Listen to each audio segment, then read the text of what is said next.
तो बड़ा last lecture में जो है वो मैंने डॉवर्नियर स्ट्रैड के बारे में डिस्कस किया था। क्लासिफिकेशन ऑफ एलिमेंट्स की जो है वो सीरीज चल रही है, जिसके अंदर हम लोग पीरियोडिक क्लासिफिकेशंस जो है वो डिफरेंट एलिमेंट्स की देख रहे हैं।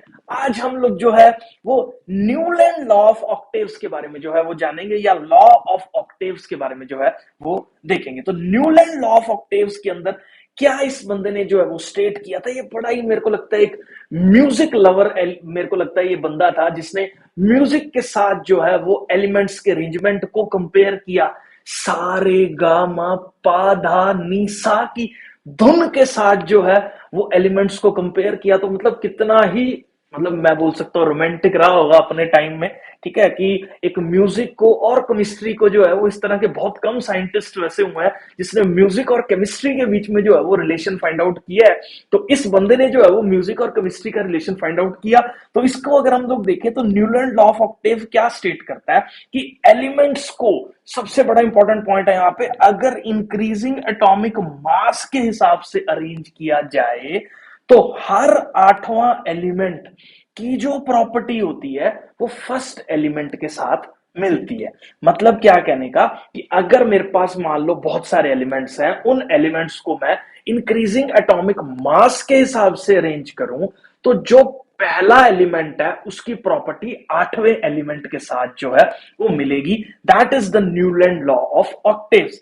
तो एवरी एट्थ एलिमेंट, इसको मैं ना नेक्स्ट स्लाइड पे जो है वो बहुत डिटेल में, बहुत प्यार से जो है वो आप लोगों को बताने वाला हूं।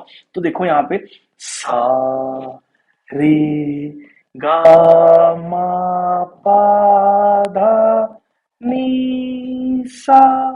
तो देखो यहाँ पे यही हो रहा है। यहाँ पे lithium, beryllium, boron, carbon, nitrogen, oxygen, fluorine. तो ये first element, second, third, fourth, fifth, sixth, seventh. अब जो आठवां एलिमेंट है विच इज सोडियम, इसकी प्रॉपर्टी जो है वो किससे मिलती है? लिथियम से मिलती है। तो यही इसके अंदर इसने बोला कि अगर एलिमेंट्स को हम लोग इंक्रीजिंग एटॉमिक मासेस के हिसाब से अरेंज करें तो हर आठवां एलिमेंट जो है वो पहले एलिमेंट के साथ सिमिलर प्रॉपर्टीज को जो है वो शो कर रहा है। तो ऐसे देख लो, फ्लोरीन अगर नंबर 1 देखें तो 2 3 4 5 6 7 8। तो आठवां एलिमेंट इसका क्लोरीन है, जिसकी प्रॉपर्टी जो है वो फ्लोरीन के साथ ही मिलेगी। तो ये एकदम म्यूजिकल कॉन्सेप्ट के अंदर जो है इसने केमिस्ट्री को, एलिमेंट्स को अरेंज कर दिया। ठीक है, तो काफी ज्यादा फेमस था क्योंकि इसने जो है वो नींव रखनी स्टार्ट कर दी थी। इसलिए न्यूलैंड्स को भी पढ़ा जाता है कि इंक्रीजिंग एटॉमिक मासेस, जिसके ऊपर आगे चल के मेंडलीफ ने जो है वो पूरा का पूरा पीरियोडिक टेबल डिजाइन कर दिया। लेकिन कॉन्सेप्ट यहीं से पिकअप हुआ था कि इंक्रीजिंग एटॉमिक मासेस के हिसाब से हम लोगों को अरेंज करना है। ठीक है, तो उस टाइम पे बेचारे के पास जितने एलिमेंट्स अवेलेबल थे उसको इसने अरेंज रूंज करके देखा। तो यहां पे उसने ये फाइंड आउट किया कि आठवें एलिमेंट की प्रॉपर्टीज जो है वो पहले एलिमेंट के साथ मिल रही हैं। ठीक है, तो बट इसकी कुछ लिमिटेशंस थी। ये बहुत ज्यादा इंपॉर्टेंट क्वेश्चन है कि जो न्यूलैंड लॉ ऑफ ऑक्टेव्स है वो कौन से वाले एलिमेंट तक वैलिड था। तो आप याद रखो, कैल्शियम के बाद ये प्रॉपर्टी शो नहीं हो रही थी।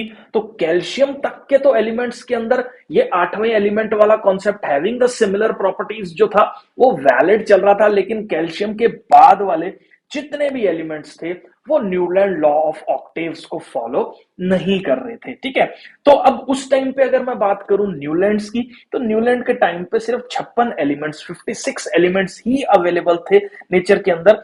और उसने कुछ भी ऐसा नहीं सोचा कि फ्यूचर के अंदर अगर कोई एलिमेंट आएगा तो क्या इसको सेटिस्फाई करेगा। उसको बस जो 56 एलिमेंट्स को अरेंज करके दिखा, उसने जो है अपनी फीलिंग म्यूजिकल नोट्स की फॉर्म में जो है वो डिस्कस की लोगों के साथ, और जो है वो काफी ज्यादा जो है वो नाम कमाया इस न्यूलैंड लॉ ऑफ ऑक्टेव से।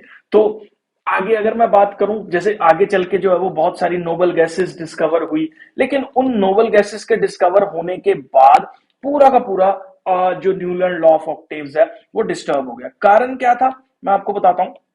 एक्चुअल में देखा जाए, फ्लोरीन के बाद जो है वो हम लोगों के पास नियोन आ रहा है। यहां पे क्या आ रहा है? आर्गन आ रहा है। इस जगह पे क्या आ रहा है? नियोन आ रहा है, आर्गन आ रहा है। और जैसे ही नोबल गैसेस आई बीच में, जो कि आज की डेट में अगर देखा जाए, हम लोग आगे डिस्कस करेंगे, तो वैसे ही नोबल गैसेस के आने के बाद अब ये आठवां एलिमेंट नोबल गैस हो गया।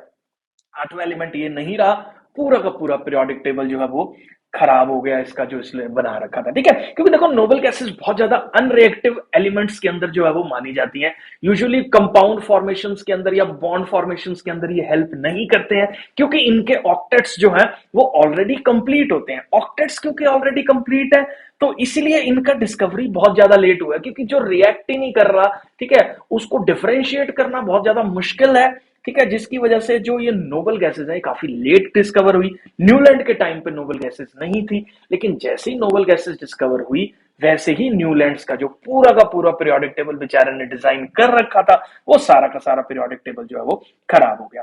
तो बेटा अगर मैं नेक्स्ट पॉइंट की जो है वो बात करूं, तो इसके अंदर देखो, in order to fit elements into the periodic table he adjusted two elements in the same slot like cobalt and nickel. तो अगर मैं पूरे के पूरे जिसको बोलते हैं न्यूटन लॉ के टेबल की बात करूं, तो hydrogen, lithium, beryllium, boron, carbon, nitrogen, oxygen, fluorine, chlorine, और ये सारे के सारे एलिमेंट्स इसने इस तरीके से जो है वो इसके अंदर डाल दिए। लेकिन अगर आप ध्यान से देखो, तो कोबाल्ट और निकल को जो है वो उसने एक ही ग्रुप के अंदर रखा।